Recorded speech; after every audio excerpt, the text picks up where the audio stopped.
Hi అండి, అందరికీ నమస్తే. Welcome to Bhavitha cooking channel. ఈరోజు వీడియోలో వచ్చేసి 2 ప్రసాదం రెసిపీలని తయారు చేసి చూపించబోతున్నానండి. పండగంటేనే బొబ్బట్లు అలాగే పూర్ణం బూరెలు రెండిటిని మనం ఎక్కువగా చేసుకుంటూ ఉంటామండి. కొబ్బరి ఓలిగలు ఇంకా పూర్ణం బూరెలు అండి, రెండిటిని కూడా నేను చేసి చూపించబోతున్నాను. ఎప్పుడు చేసుకునే పప్పులతో కాకోకుండా ఇలా కొబ్బరితో మనము పూర్ణాలు అలాగే ఓలిగల్ని తయారు చేసుకుందామండి. ఫస్ట్ మనం కొబ్బరి పూర్ణాన్ని తయారు చేసుకుందామండి. అందుకోసము పచ్చి కొబ్బరిని ఇలా ముక్కలుగా కట్ చేసి తీసుకోండి. నేను ఇక్కడ 4 కొబ్బరికాయలని తీసుకుని ఇలా చిన్న చిన్న ముక్కలుగా చేసుకున్నాను. ఇప్పుడు ఒక మిక్సీ జార్ని తీసుకుని మనం కట్ చేసుకున్న కొబ్బరి ముక్కల్ని కొద్ది కొద్దిగా వేసుకొని మెత్తగా గ్రైండ్ చేసుకోండి. ఇందులోకి నీళ్ళు అనేవి వేసుకోకుండా ఇలా మెత్తగా అయ్యేంత వరకు మిక్సీ పట్టుకోవాలండి. ఇలా కొబ్బరి మొత్తం ఇంత చిన్నగా అయ్యేంత వరకు మిక్సీ పట్టుకోవాలి. ఇలా మిక్సీ పట్టుకున్న మిశ్రమాన్ని మొత్తం ఒక గిన్నెలోకి వేసుకోండి. మీరు పూర్ణాన్ని ఎందులో చేసుకుంటారో డైరెక్ట్గా అందులోకి వేసేసుకోండి. నేను ఇక్కడ నాన్ స్టిక్ బాండీని తీసుకుంటున్నానండి, ఎందుకంటే అడుగున అంటుకోకుండా మాడిపోకుండా ఉంటుంది కాబట్టి. ఇలా నాన్ స్టిక్ బాండీని తీసుకొని కట్ చేసి పెట్టుకున్న కొబ్బరి ముక్కల్ని మొత్తం ఇలా చిన్నగా అయ్యేంత వరకు గ్రైండ్ చేసుకొని వేసుకోండి. ఇలా కొబ్బరి మొత్తం గ్రైండ్ చేసుకున్న తర్వాత ఇందులోనే సైడ్కి మొత్తం అనేసుకోండి. ఇప్పుడు మనం ఇలా ఒక గిన్నెను తీసుకొని అందులోకి మనం గ్రైండ్ చేసి పెట్టుకున్న కొబ్బరిని వేసుకొని కొలత పెట్టుకోవాలండి. మనం గ్రైండ్ చేసి పెట్టుకున్న కొబ్బరిని ఎన్ని కప్పులు అయితే వస్తాయో దాన్ని బట్టి మనం కొలత వేసుకున్న తర్వాత బెల్లాన్ని కూడా కొలత పెట్టుకొని తీసుకోవాలండి. అందుకోసమే ఇలా మనం కొబ్బరిని కొలత పెట్టుకోవాలి. నేను ఇక్కడ గ్రైండ్ చేసి పెట్టుకున్న కొబ్బరి మొత్తం 3 కప్పుల దాకా అయ్యిందండి. ఇలా కొలత పెట్టుకున్న తర్వాత ఈ గిన్నెని పక్కన ఉంచుకోండి. స్టవ్ మీద మరొక గిన్నెని ఉంచుకొని అందులోకి 1.5 కప్పు దాకా బెల్లం వేసుకోండి. నేను ఇక్కడ 3 కప్పులకు గాను 1.5 కప్పు బెల్లం వేసుకున్నానండి.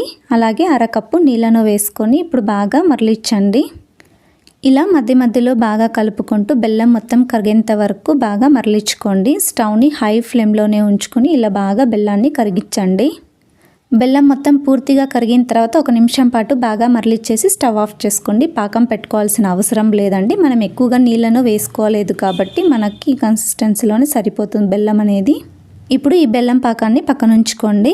ఇప్పుడు స్టవ్ మీద బాండీని ఉంచి కొబ్బరిని మొత్తం లైట్గా ఫ్రై చేసుకోండి.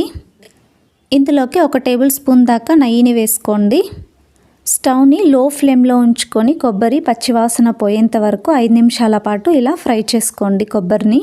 ఈ కొబ్బరిని కంటిన్యూస్గా కలుపుతూనే ఉండాలండి, లేదంటే బాండీకి అడుగున మొత్తం కొబ్బరి అతుక్కోపోతుందండి, తొందరగా నల్లగా కూడా అయిపోతుంది. అందుకోసమే కంటిన్యూగా కలుపుతూనే ఉండాలి. కొబ్బరిని పచ్చివాసన పోయేంత వరకు ఇలా కలుపుతూ 5 నిమిషాల పాటు ఫ్రై చేసుకోండి. 5 నిమిషాల తర్వాత మనం ఇందాక కరిగి పెట్టి ఉంచుకున్న బెల్లం సిరప్ని మొత్తం ఇలా వడగట్టుకొని వేసుకోండి. ఇలా బెల్లం సిరప్ని మొత్తం వేసుకున్న తర్వాత ఇప్పుడు స్టవ్ని హై టు మీడియం ఫ్లేమ్లోకి చేంజ్ చేసుకుంటూ బాగా కలుపుతూ బాగా బెల్లాన్ని కొబ్బరిని ఉడికించుకోండి. కంటిన్యూగా కలుపుతూనే ఒక 5 నిమిషాల పాటు కొబ్బరిని ఇంకా బెల్లాన్ని కూడా కలుపుతూనే ఉడికించుకోవాలండి. అలాగే వదిలేస్తే అడుగున మొత్తం అంటుకుంటుంది. కంటిన్యూగా 5 నుండి 10 నిమిషాల పాటు ఇలా కలుపుతూనే కొబ్బరిని ఇంకా బెల్లాన్ని కూడా దగ్గర పడేంత వరకు ఇలా కలుపుతూనే ఉండాలండి. 5 నిమిషాల పాటు ఉడికించుకున్న తర్వాత ఇందులోకి 1 టీ స్పూన్ యాలకుల పొడి అలాగే 1 టీ స్పూన్ దాకా గసగసాలను కూడా వేసుకోండి. ఇది వచ్చేసి ఆప్షన్ అండి. గసగసాలు వేస్తే చాలా రుచిగా కూడా ఉంటుంది. మీకు కావాలనుకుంటే వేసుకోండి, లేదంటే స్కిప్ చేసేసేయండి. వీటన్నిటిని బాగా కలిపి మరొక 2 నిమిషాల పాటు ఇలా ఉడికించుకోండి. మీరు చేతిలో చూసుకొని ఇలా ముద్దలా తయారవుతుంది అనుకుంటే అప్పుడు స్టవ్ ఆఫ్ చేసుకోండి. ఇంకా ఇక్కడ ముద్దలా తయారవ్వలేదండి, అందుకోసమే మరొక 5 నిమిషాల పాటు మీరు బాగా ఫ్రై చేసుకోండి.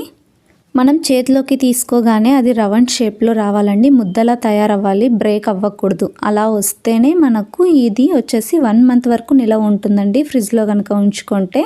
మనం చేసుకునే ఓలిగ కానీ అలాగే పూర్ణం బూరెలు కానీ అవి కనీసం అంటే 1 వారం వరకు నిలవ ఉంటాయండి. మనం పూర్ణం ఎంత చక్కగా మనం ప్రిపేర్ చేసుకుంటామో అవి అన్ని రోజులు నిలవ ఎక్కువ రోజులు ఉంటాయండి. మరొక 5 నిమిషాల పాటు ఉడికించుకున్న తర్వాత చూడండి, నేను ఇక్కడ ఎగరేస్తున్నా కూడా ఎంత చక్కగా రౌండ్ బాల్ షేప్లో వచ్చింది కదండి. ఇలా రావాలండి. ఈ కన్సిస్టెన్సీలో వచ్చిన తర్వాత స్టవ్ ఆఫ్ చేసుకోండి. అంతేనండి, కొబ్బరి పూర్ణం అనేది రెడీ చేసి పెట్టుకున్నాం కదండి. దీన్ని పూర్తిగా చల్లారనివ్వండి. పూర్తిగా చల్లారిన తర్వాత ఒక బాక్స్లోకి వేసుకొని ఫ్రిడ్జ్లో స్టోర్ చేసుకుంటే 1 మంత్ వరకు నిలవ ఉంటుందండి. మీరు ఎప్పుడు కావాలంటే అప్పుడు పూర్ణాన్ని బయట ఉంచేసి మనం ఓలిగల్ని ప్రిపేర్ చేసుకోవచ్చండి. ఈ కొబ్బరి పూర్ణాన్ని మొత్తం ఒక బాక్స్లోకి వేసి పక్కన ఉంచుకోండి. ఇప్పుడు మనము కొబ్బరి పూర్ణం బూరెల్ని తయారు చేసుకోవడం కోసము ముందుగా ఒక మిక్సింగ్ బౌల్ తీసుకోండి. అందులోకి 1 కప్పు దాకా దోసపిండిని వేసుకోండి. ఇక్కడ దోసపిండిలోకి బియ్యము ఇంకా మినపప్పు రెండింటిని మాత్రమే వేసుకొని మిక్సీ పట్టుకొని పులుగ పెట్టుకున్నానండి. మీరు మార్నింగ్ ప్రసాదం కోసం చేసుకునేటప్పుడు నైటే బియ్యాన్ని ఇంకా మినపప్పును రెండింటిని నానబెట్టి మార్నింగే మిక్సీ పట్టుకొని కూడా వేసుకోవచ్చండి. ఇందులోకి 1 టీ స్పూన్ చక్కెర, చిటికెడంత ఉప్పు, చిటికెడంత పసుపు, అలాగే చిటికెడంత వంట సోడాని కూడా వేసుకొని వీటన్నిటిని కూడా బాగా కలపండి. మీరు పిండిని అప్పటికప్పుడు మిక్సీ పెట్టుకొని వేసుకునేటప్పుడు మరి కాస్తంత ఎక్కువగా వంట సోడాని వేసుకొని చేసుకోండి. బూరెలు అనేవి చాలా బాగా వస్తాయి. ఇలా మిక్స్ చేసుకున్న ఈ పిండిని ఒక 10 నుండి 15 నిమిషాల పాటు పక్కన ఉంచుకోండి. మనం చేసి పెట్టుకున్న పూర్ణాన్ని తీసుకోండి. చూడండి, పూర్ణం అనేది పూర్తిగా చల్లారిన తర్వాత ఇలా ఈ కన్సిస్టెన్సీలో వస్తుందండి. మరి కాస్త చిక్కపడి ఉంటుంది. ఇప్పుడు మనకి ఏ సైజులో కావాలో ఆ సైజులో ఇలా చిన్న చిన్న బాల్స్ని చేసుకొని పక్కన ఉంచుకోండి. మీరు ఎన్నైతే కొబ్బరి పూర్ణాలు చేయాలనుకున్నారో అన్నిటినీ కూడా ఒకేసారి ఇలా చిన్న చిన్న బాల్స్లో చేసి ప్లేట్లో పక్కన ఉంచుకోండి. చూడండి, కొబ్బరి పూర్ణం అనేది ఈ కన్సిస్టెన్సీలో ఉండాలండి. ఎక్కడ కూడా కొబ్బరి అనేది రాలకుండా ఎంత చక్కగా స్టిక్కీగా ఉంది కదండి, ఇలా ఉండాలండి. ఇలా పూర్ణం బాల్స్ని చేసుకున్న తర్వాత మనం కలిపి ఉంచుకున్న పిండిని కూడా తీసుకోండి. ఇప్పుడు ఆయిల్ని డీప్ ఫ్రైకి సరిపడంత ఆయిల్ని వేసుకొని హీట్ చేసుకోండి. ఆయిల్ మీడియం హీట్ అయిన తర్వాత మనం ఇందాక చేసి పెట్టుకున్న కొబ్బరి లడ్డూల్ని మనం ఇందాక ప్రిపేర్ చేసి పెట్టుకున్న పిండిలోకి వేసుకొని పూర్ణాలని వేసుకోవడమేనండి. సేమ్ ఇక్కడ నేను చూపిస్తున్న విధంగా వేసుకోండి. పూర్ణాలని ఒక్కొక్క పూర్ణాన్ని పిండిలోకి వేసుకొని ఇలా స్పూన్ సహాయంతో డీప్ ఫ్రై చేసుకోవచ్చండి. ఎంతో సులువుగా వేసుకోవచ్చు స్పూన్తో అయితే. ఇన్ కేస్ మీరు చేత్తో వేయాలనుకుంటే పూర్ణం మొత్తం ఫుల్గా కోటింగ్ చేసుకొని వేసుకోండి. ఎక్కడ కూడా పూర్ణం అనేది కనిపించకుండా ఫుల్ కోటింగ్ చేసుకొని ఇలా ఒక్కొక్కటి నిదానంగా వేసుకోండి. స్టవ్ని లో టు మీడియం ఫ్లేమ్లో చేంజ్ చేసుకుంటూ వేసుకోండి. ఇలా ఆయిల్లో పిండి డ్రాప్ చేసేటప్పుడు మరీ దగ్గర కాకుండా కాస్త దూరంగా వేసుకోండి. అలా వేసుకోవడం వల్ల పూర్ణం బూరెలు ఒకటికొకటి అతుక్కోకుండా నీట్గా వస్తాయండి. ఇలా 2 వైపులా కూడా మంచిగా డీప్ ఫ్రై చేసుకోండి. గోల్డెన్ కలర్ వచ్చేంత వరకు డీప్ ఫ్రై చేసుకొని ఇప్పుడు ఒక ప్లేట్లోకి తీసుకోండి. ప్లేట్ మీద టిష్యూ పేపర్ని వేసుకొని పూర్ణాలని వేసుకోండి. అలా అయితే ఎక్స్ట్రా ఆయిల్ కూడా ఉంటే పీల్చేస్తుంది. మనము ఎంత బాగా కోట్ చేసినా ఏదో ఒక పూర్ణం అనేది బయటికి వచ్చేస్తూ ఉంటుందండి. అలాంటి పూర్ణాన్ని బయటికి తీసి మరొకసారి పిండిలోకి వేసి మరొకసారి కూడా డీప్ ఫ్రై చేసుకోవచ్చండి. అలా అయితే పూర్ణం అనేది బయటికి రాకోకుండా ఉంటుంది. ఇలా ఈ టిప్ని పాటించి చేసుకోండి. అలా అయితే ఆయిల్ కూడా వేస్ట్ అవ్వకుండా ఉంటుంది. మీకు ఎన్ని కావాలో అన్ని పూర్ణాలను సేమ్ ప్రాసెస్లోనే డీప్ ఫ్రై చేసుకొని ప్లేట్లోకి తీసుకోండి. అంతేనండి, కొబ్బరి పూర్ణం బూరెలు రెడీ అండి. చాలా ఈజీగా చేసుకోవచ్చు, అలాగే చాలా రుచిగా కూడా ఉంటాయండి. ఎప్పుడు మనం పూర్ణంతో కాకోకుండా ఇలా కొబ్బరి పూర్ణాలు కూడా చేసి చూడండి, చాలా అంటే చాలా బాగుంటాయి. నెక్స్ట్ వచ్చేసి కొబ్బరి ఓలికల్ని తయారు చేసుకుందామండి. అందుకోసం ముందుగా పిండిని కలుపుకుందాము. ముందుగా ఒక మిక్సింగ్ బౌల్ని తీసుకొని అందులోకి 1/2 కప్పు చిరోటి రవ్వను వేసుకోండి. 1 కప్పు గోధుమ పిండిని వేసుకోండి. మీరు కావాలనుకుంటే గోధుమ పిండి ప్లేస్లో మైదా పిండినైనా కూడా వాడుకోవచ్చు. 1/2 కప్పు దాకా మైదా పిండిని కూడా వేసుకోండి. చిటికెడంత ఉప్పును వేసుకోండి. నెక్స్ట్ 1 టీ స్పూన్ దాకా ఆయిల్ని వేసుకోండి. వీటన్నిటిని కూడా ఒకసారి బాగా కలపండి. ఇలా మనం వేసుకున్న పిండి మొత్తం బాగా కలిసేంత వరకు ఇలా కలుపుకోండి. ఇలా కలుపుకున్న తర్వాత ఇందులోకి కొద్దిగా నీళ్ళను వేసుకొని పిండిని కలపండి. నీళ్ళను ఒకేసారి వేసుకోకుండా కొద్దిగా వేసుకొని పిండిని కలపండి. చపాతీ పిండిని ఎలా అయితే ఏ కన్సిస్టెన్సీలో కలుపుకుంటామో ఆ కన్సిస్టెన్సీలో వచ్చేంత వరకు ఇలా కొద్దిగా నీళ్ళను వేసుకొని కలపండి. మనము కొబ్బరి ఓలిగల్ని చేసుకుంటున్నాం కాబట్టి పిండి కన్సిస్టెన్సీ అనేది కొద్దిగా గట్టిగా ఉండాలండి. మరీ ఓలిగలకి చేసుకున్నంత పల్చగా చేసుకోకూడదు.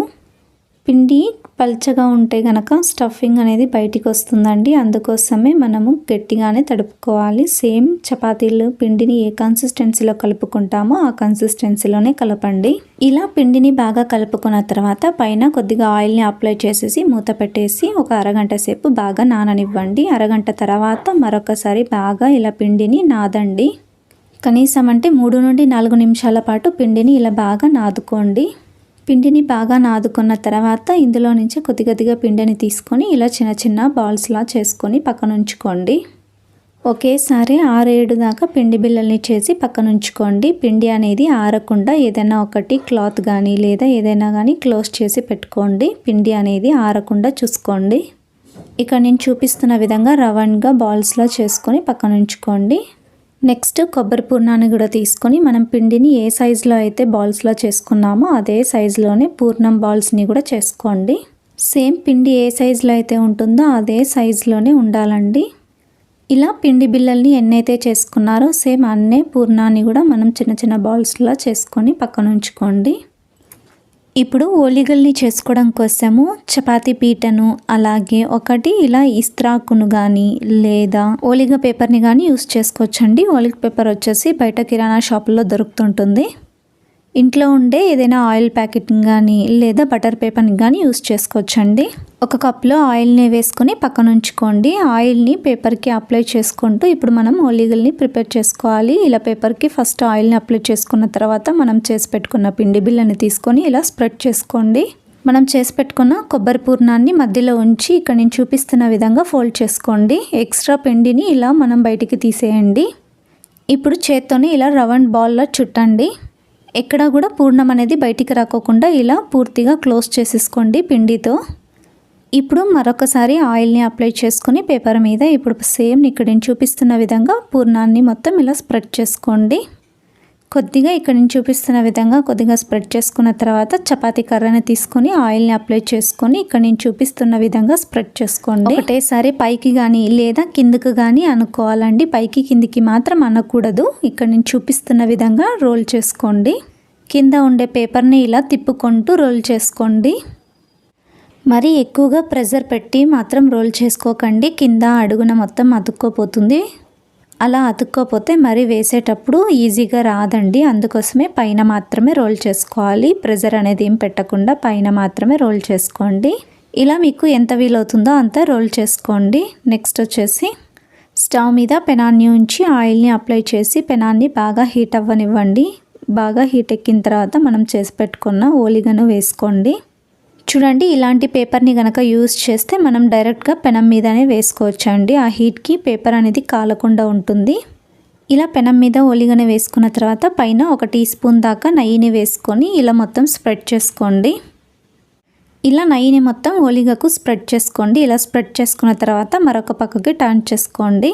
స్టవ్ని మీడియం ఫ్లేమ్లో ఉంచుకొని రెండు వైపులా కూడా ఎర్రగా అయ్యేంత వరకు ఇలా బాగా కాల్చుకోండి. ఇలా రెండు వైపులా కూడా మంచి గోల్డెన్ కలర్ వచ్చేంత వరకు ఓలిగను కాల్చుకున్న తర్వాత పక్కన ఒక ప్లేట్లోకి తీసుకోండి. ఇలానే సేమ్ ప్రాసెస్లో మీకు ఎన్ని ఓలిగలు అయితే కావాలో సేమ్ అన్ని ఓలిగల్ని కూడా సేమ్ ప్రాసెస్లోనే చేసుకొని పక్కకు తీసుకోండి. కొబ్బరి ఓలిగల్ని కాల్చుకునేటప్పుడు ఎప్పుడైనా సరే స్టవ్ని మీడియం ఫ్లేమ్లో ఉంచుకొని కాల్చుకోండి. ఎందుకంటే కొబ్బరి కాబట్టి తొందరగా మాడిపోతుందండి. అంతేనండి, ఎంతో ఈజీగా తయారు చేసుకునే కొబ్బరి ఓలిగలు రెడీ అండి. ఈ ఓలిగల్ని ఫ్రిడ్జ్లో ఉంచకపోయినా సరే అండి, బయట పెట్టినా మనకు 10 నుండి 15 రోజుల పాటు కూడా నిల్వ ఉంటాయండి ఇవి. ఇలాగే ప్లేట్లో ఉంచి పైన పల్చటి క్లాత్ని క్లోజ్ చేసుకోండి. వారం రోజులు నిలవ ఉంటాయండి ఈ ఓలిగలు అనేవి. చూసారు కదండి 2 రకాల నైవేద్యం రెసిపీలని. మీకు ఈ వీడియో కనుక నచ్చినట్టయితే లైక్ చేయండి, షేర్ చేయండి, సబ్స్క్రైబ్ చేయండి. అలాగే మీ ఫ్రెండ్స్కి రిలేటివ్స్కి కూడా షేర్ చేయండి. తప్పకుండా ట్రై చేయండి మీరు కూడా. మీకు ఎలా వచ్చిందో కింద కామెంట్ సెక్షన్లో కామెంట్ చేయండి. Thank you for watching video.